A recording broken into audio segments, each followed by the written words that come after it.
Good morning and welcome to the Hoosier Huddle pregame show. As you can tell, we are not in Happy Valley in State College in Pennsylvania.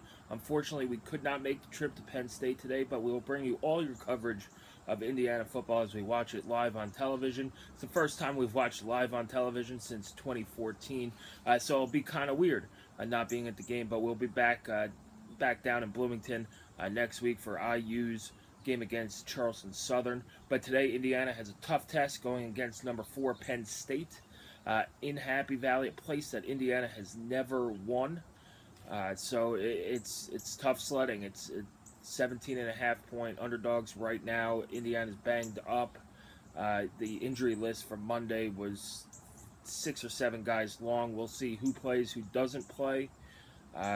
You saw that Juan Harris was extremely doubtful. Keontae Walton is out for the next couple of weeks, but guys who are still up in the air, Marcelino Ball, Rashard Fant, Ashawn Riggins, we'll see if they take the field during warm-ups and all that stuff. Also, be sure to listen to the game if you're not watching on BTN or listening to Don Fisher.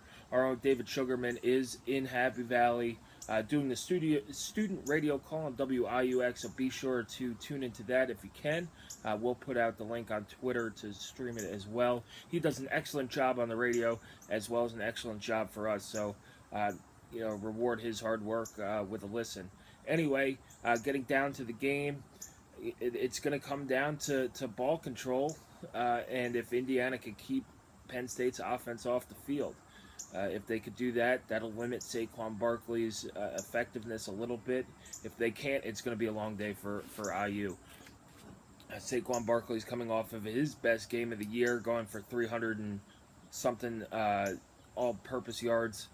Last week, he's Penn State's leading rusher as well as their leading receiver. So he's going to be at the top of everybody's Heisman ballots, or at or near the top.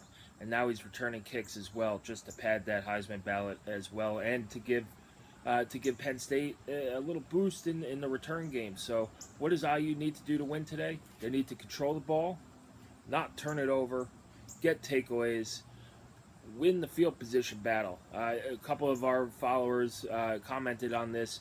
Win the field position battle. That means Jashawn Harris needs to continue to do what he's doing.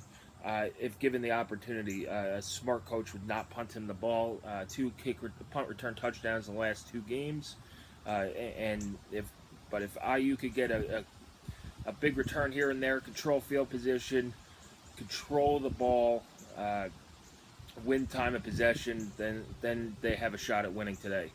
They also have to win those 50-50 balls. Last season's game, we saw a couple deep passes go off the hands of receivers that could have gone for big plays or touchdowns, and then we saw IU lose 5 fumbles, which is just really, really bad turnover luck.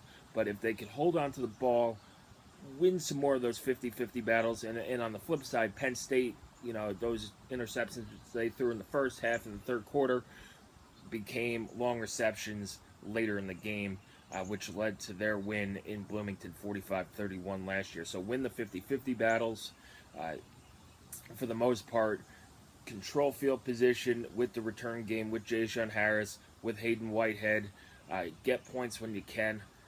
That means if Penn State's defense is only giving up 8 points per game, you got to get points when you can. And it looks like Griffin Oaks is back to being his 2015 self. Get points when he can, and he could kick it from further out than he could last year, which gives you a little extra bonus if you can't move the ball that well past the 40-yard line. You could steal 3 points with a longer field goal. That way you get something to show for your drive and just reward that offense. I do expect both quarterbacks to play again. We'll see if they play more like they did against Virginia, or if they're just going to bring in Peyton Ramsey in red zone situations like they did last week, and then if the game gets out of hand or something like that, they put Ramsey in later in the game.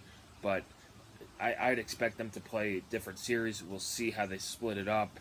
I don't think you could go with just one quarterback in the red zone. You become a little bit too predictable. You didn't see Peyton Ramsey throw it in the red zone, and you don't see Richard Lego run it in the red zone. So maybe that was just to get something on tape for these next few opponents. coming up for IU. But anyway, a tough matchup today at Penn State. We'll have everything on Twitter and on HoosierHuddle.com. We have our game day primer up right now. But my prediction for the game, I think IU stays with them through halftime. It's tough, just tough environment. It's a place IU's never won. They stay through halftime. Depending upon the injuries, IU just doesn't have the depth to overcome 3 or 4 injuries. They have some depth where they can get by with 1, maybe 2 of those secondary players out. But if you're missing 3 of them, it's tough to overcome that. But anyway, I think IU stays with them through halftime. Penn State pulls away late for a 38-20 win. And IU heads back to Bloomington 2-2 and go up against next week against Charleston Southern for their 3rd win before going back into Big Ten play again. And you get Michigan at home, and really you could start game planning the rest of the season off of that with some of these other teams on the schedule have come crashing back down to earth. You see Illinois has lost a couple games in a row. They got hammered by Nebraska last night. Purdue, we'll see what they do next week against Minnesota. Maryland's down to their 3rd-string quarterback. Michigan State, we'll see what they do today, but they did not look great against Notre Dame last week. So you could get through this game healthy. You could start going through the rest of the season and getting those 6 wins. Anyway, thanks for joining us for the pregame show. We'll have all your questions on Twitter and answers on that. And be sure to listen to David Sugarman on WIUX this afternoon at 3:30. Game is on BTN on TV as well. So enjoy the game, and we'll talk to you afterwards.